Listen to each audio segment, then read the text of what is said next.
have been designed to incorporate and, give elements of nature and incorporate those inside with this.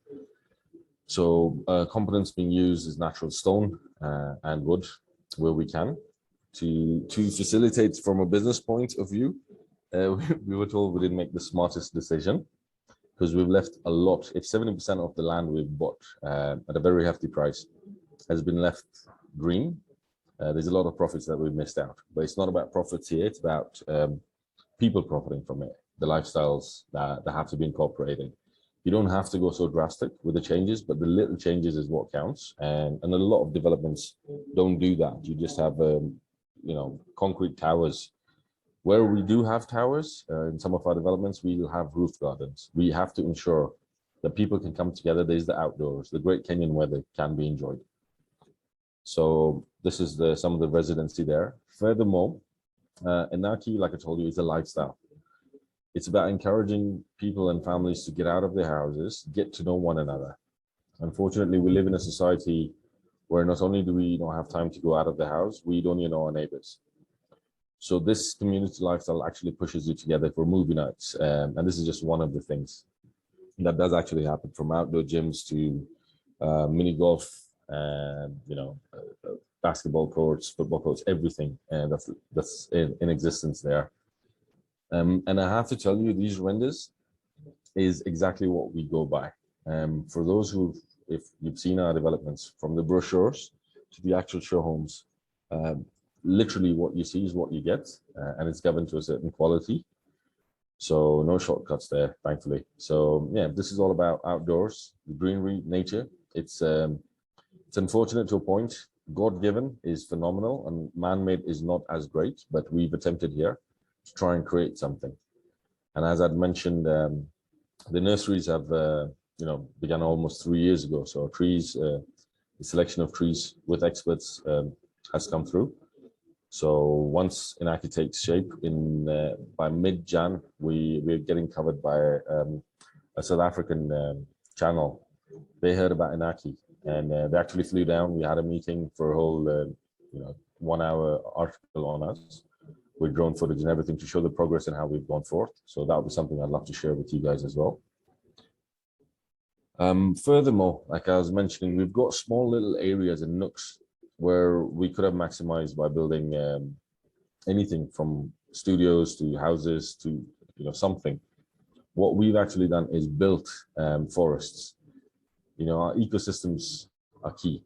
Anything from the smallest insect to the bird life, wildlife that's around there within that area, from the squirrels to the little rabbits that run around, they all need to be incorporated. And that just enhances the lifestyle for the people and the residents within the development itself. Of course, the star of the development is the Botanical Gardens. This was one of the bravest and most ambitious things we've tried, and successfully thus far, we're achieving it. The Botanical Gardens was bringing balance. As the name suggests, it's all about the Zen factor. It caters for all our senses as human beings. So from where the park side starts, the development starts, you can see the Botanical Gardens. This will be accessible for the residents, and the restaurant will be the only thing accessible for non-residents to come in and have a meal. But the rest of it is exclusively just for the residents that are there. So this is the Lily Pond restaurant that's being made. This was supposed to be done much later, but fortunately we are on track. So we decided to just go ahead and start building this as well. Now keep in mind, there's a lot of information I cannot disclose about the Botanical Garden specifically. The design is changing, the concepts, the thinking behind it. But as much as I can share now. There's literally a lot more. So in a glimpse from the Botanical Gardens, we have, for example, the path of sight, where we play with the sunlight to create different shadows, the water clocks.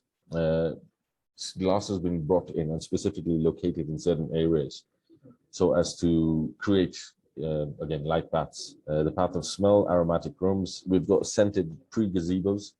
This is again to refresh you as a person, just de-stress and just sit in there. Flower tunnels is another one. The path of hearing. We've got, again, the rhythm walk, wind melodies, plants, trees, everything has been selected specifically to give those effects. Same goes for the path of taste, which probably be my favorite place. It's more about the restaurants and food, the eating facilities that are around. Then we, of course, have the path of touch. We have a sensation maze, textured gazebos, curtains. So in our touch dictates how we feel and how we react. Apart from that, we have the amphitheater, the walk pods, the restaurants, the spas, the children's nature park, fitness circuits, walking trails. And like I mentioned, there's a lot more coming in, from the basketball courts to the rock climbing for the children. And we literally sit in the office over lunch or pizza, and people just say, I wish where I was staying we had this. And we see how we can incorporate this, because it is about the people, about everyone. And the great thing about Inaki, the community, from the developers to the architects to the people handling the waste management to the designers, everyone's living there. It's self-sustaining in the sense that the people who build it are living there and looking after it and taking care of it. It's one big family that comes into Inaki. Shazad, before you change to that slide, if you can go back, yeah. And people can see all the different sort of fractal spaces. Okay, yeah. By the yeah, all the different shapes I didn't notice it. And patterns, in there. I'm enjoying this as you're watching. You can see sort of a repeating pond type shape and the tree layouts and all that, and the nodes going through there.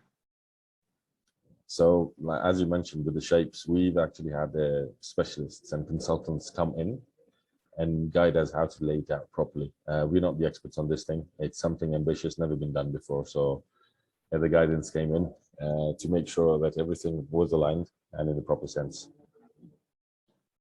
Thank you. So, no problem. So moving forth, this is just some of the information that I can share. This is actually the people who've purchased and are living at Inaki or will be living at Inaki have not seen this information, but I thought it'd be key to share with you.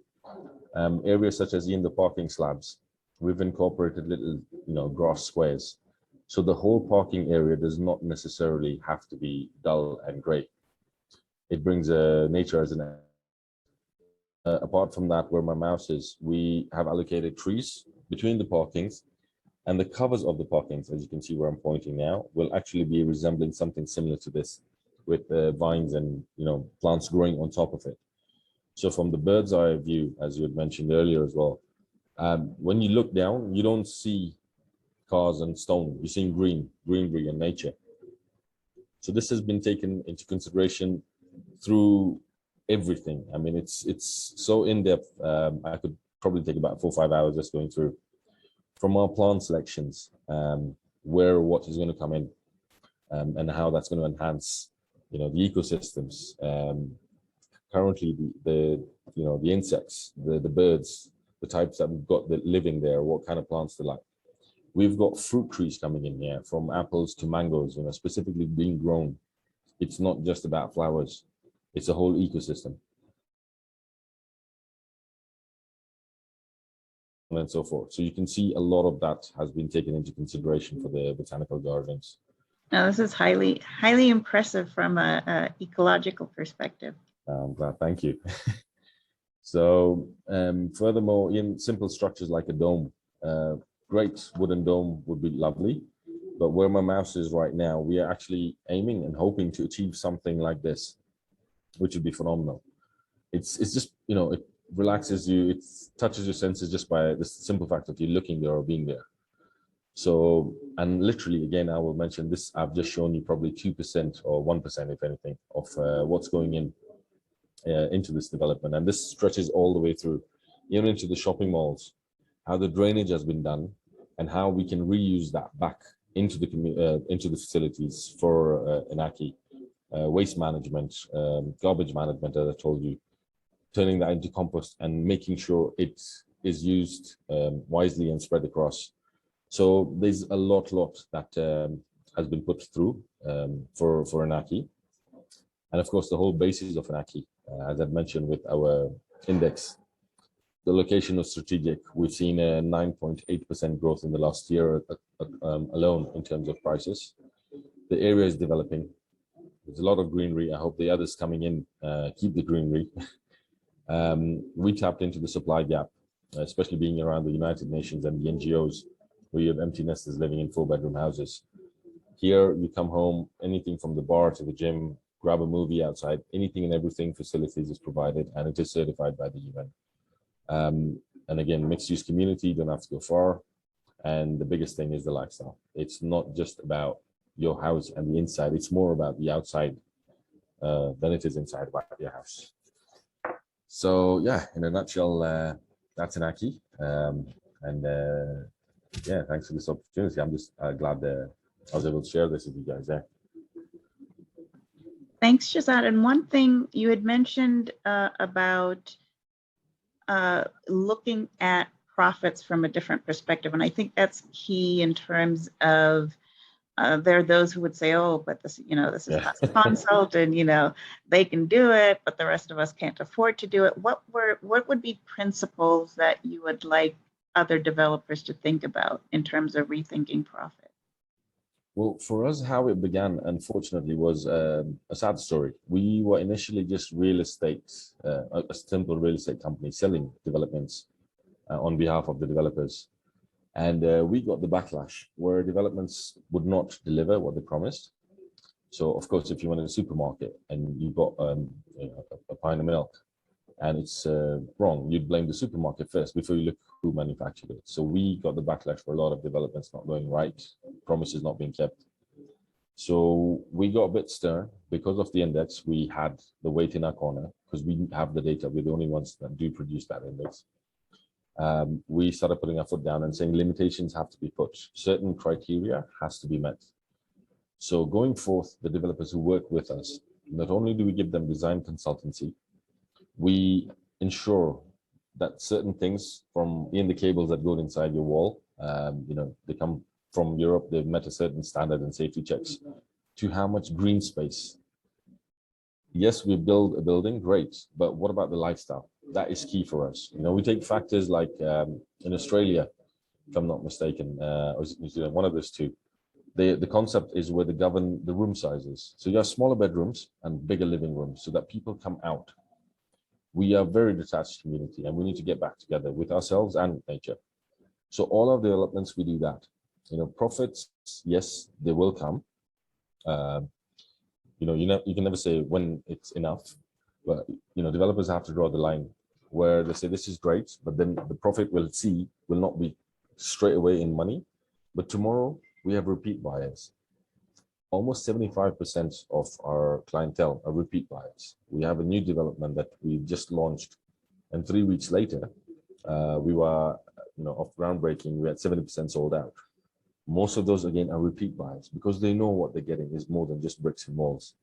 We try and accommodate them within the environment that's around them. That's Kenya. Like Ineza is one development, Kiambu.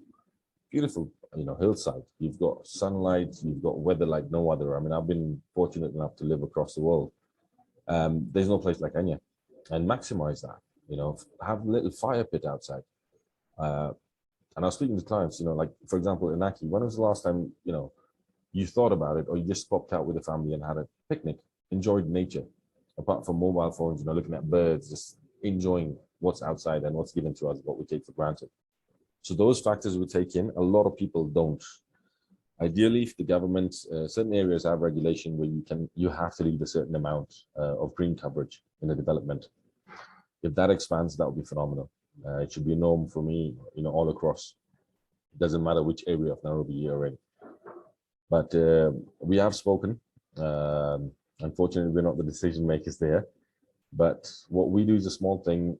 We ensure that every development of ours, we have green spaces, no matter where they are.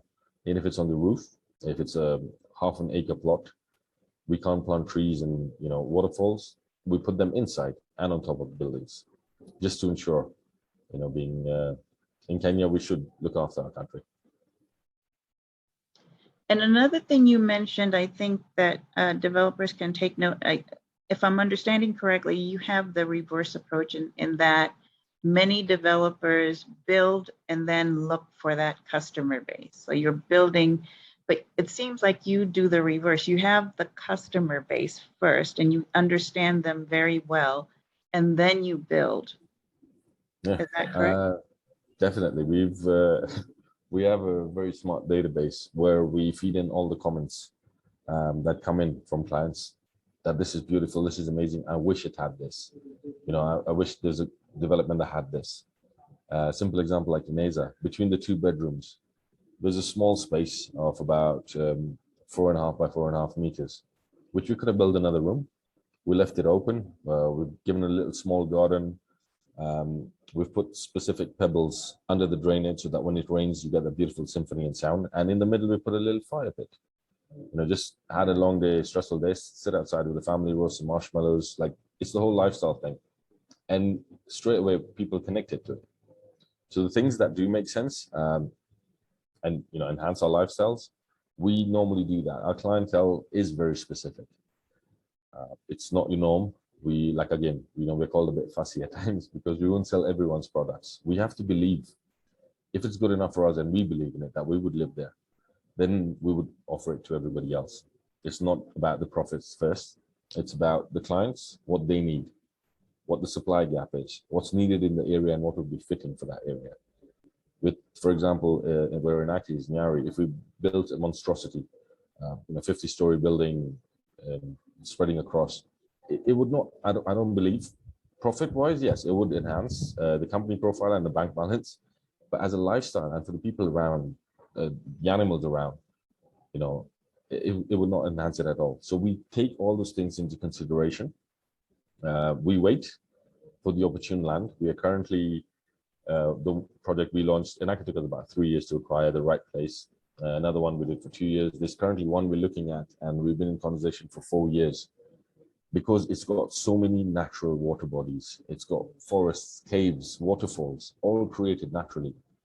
And it's been 4 years in the planning. We sit, we talk about it, we have drawings, we come in, we go back to the drawing board, you know, but that's how we like to work. Thank you so much. This is perfect. Awesome.